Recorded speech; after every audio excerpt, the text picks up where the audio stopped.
हिंदुओं से मेरा आग्रह है कि सरकारों को अपनी सामूहिक ताकत दिखाएं। अगर आप इन मतिभ्रष्ट सरकारों के फैसले को मानते रहेंगे तो एक दिन आप भूल जाएंगे कि आप हिंदू हैं और आपके इतने त्योहार हैं और उन्हें इस तरह से मनाया जाता है। किताबों में तो आपको त्योहारों को पोंगापंथी और बेकार बताया ही जाता है। सरकारें अब सुनिश्चित कर रही हैं कि आपके बच्चे धर्म से विमुख हो जाए। अगर आप लोग सामने नहीं आए, अगर आपने प्रतिकार नहीं किया तो 5 साल और लगेंगे। अगली पीढ़ी हिंदू होने का अर्थ भूल जाएगी और यह हमारी आंखों के सामने होगा। आगे अगरबत्ती से उठते धुएं को प्रदूषण का कारण बताया जाएगा। मिट्टी के दियों में घी या तेल की बत्ती जलाने पर आपको याद दिलाया जाएगा कि कितने गरीबों के घरों में रोटी बन जाती, जैसे कि उस एक दिन रोटी खाने के बाद गरीब पूरे साल तृप्त हो जाएगा और रोटी खाने की जरूरत उसे नहीं होगी। जाकर देखो, हिंदुओं के आश्रमों में हर दिन लाखों लोग 2-2 बार भोजन पाते हैं। उसमें हर धर्म और मजहब के लोग होते हैं। कभी पूछा नहीं जाता कि कौन है। इसलिए गरीबी वाला कुतर्क मत ही दो।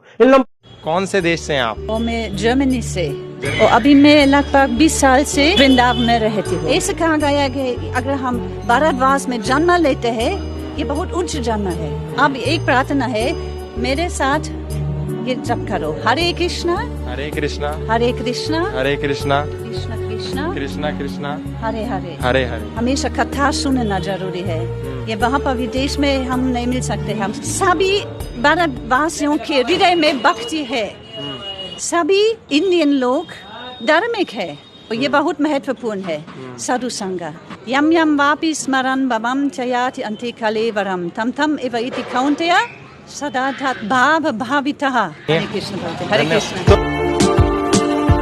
देश के ज्यादातर राज्यों में शुक्रवार के दिन खुले में नमाज पढ़ी जाती है और इसकी वजह से पार्कों को बंद कर दिया जाता है, सड़कों को बंद कर दिया जाता है। कई जगह पर तो ट्रेन, अस्पताल और रिहायशी इलाकों में भी नमाज पढ़ी जाती है, जिससे लोगों को काफी परेशानी होती है। और ये हाल तब है जब इंडोनेशिया की 8 लाख मस्जिदों के बाद भारत में पूरी दुनिया में सबसे ज्यादा मस्जिदें हैं। आपको जानकर हैरानी होगी कि भारत में 3 लाख मस्जिदें हैं।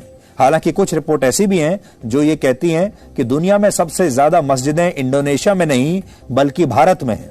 लेकिन जो बात आपको आज सोचनी है वो ये कि लाखों मस्जिदें होते हुए भी हमारे देश में खुले में नमाज क्यों पढ़ी जा रही है। पिछले दिनों इंडोनेशिया में यह फैसला लिया गया कि वहां लोगों को होने वाली परेशानियों को देखते हुए मस्जिदों पर लगे लाउडस्पीकर की आवाज को अब कम रखा जाएगा। क्या भारत में इस तरह के फैसलों की कल्पना आप कभी भी कर सकते हैं? जवाब है नहीं। काम करें, हमको कभी देखे हो कि हम प्रभु यीशु को गाली देते हुए देखे हो? हम कभी, सुन लीजिए मेरी बात सुनिए, 30 साल से यही काम कर रहा हूँ। 30 साल से यही काम कर रहा हूँ। अभी 5 साल से छोड़ा हूँ, सुन लीजिए, और वो भी छोड़ा नहीं हूँ। पूछ लीजिएगा, आप अमेरिका से मेरे लिए जांच बैठी थी, वहाँ के लोग आए थे प्रतिनिधि मंडल और आप लोगों को गलत साबित किए। आप कौन होते हो किसी के भगवान को राक्षस बोलने वाले? आप कौन होते हैं? सुन लीजिए मेरी बात सुनिए, क्या समझा रहे हैं प्रभु यीशु के बारे में? प्रभु यीशु के बारे में ये बना हुआ है, क्या बोलते हैं, चर्च बना हुआ है। चर्च में बुलवाइए, माइक से वो कीजिए कि सभी लोग चर्च में आइए, भगवान इनको ठीक कर देगा। और आप सभी लोगों को झूठ बोलते हो, बुखार का बोलते हो कि ये प्रभु यीशु का फूंका हुआ पानी पिला दो, क्रोसिन मिला देते हो, बच्चे का 10 मिनट के लिए बुखार उतर जाता है। आप उनको गलत कर रहे हैं। नहीं, विरोध नहीं करते हो आप, जो है बहुत होने में कीड़े हो, आप दीमक हो इस देश के। आपको मैं बता रहा हूँ।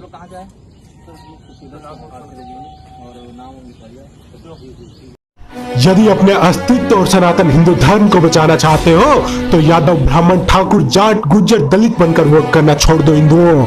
अन्यथा स्मरण रखना, भारत में भी छिपने का स्थान नहीं मिलेगा। जो भाई सहमत है वो वीडियो को शेयर करें और बोलिए जय श्री राम, हर हर महादेव, जय श्री। गिरा जहां पर खून वहां का पत्थर पत्थर जिंदा है। जिस्म नहीं है मगर नाम का अक्सर अक्सर जिंदा है।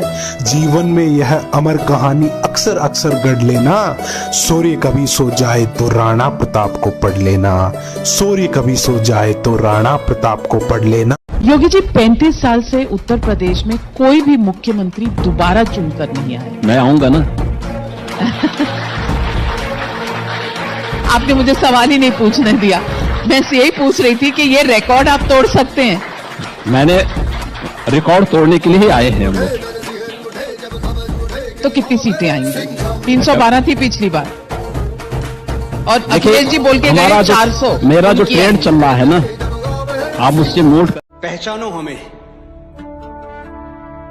हम वही हैं जो बाण भेद के धरती से धारा निकाल दिया करते थे। एक उंगली पर गोवर्धन उठा लिया करते थे। हम ही थे वो दिलेर जो चक्रव्यूह में वापस लौटने की विद्या सीखे बगैर गए।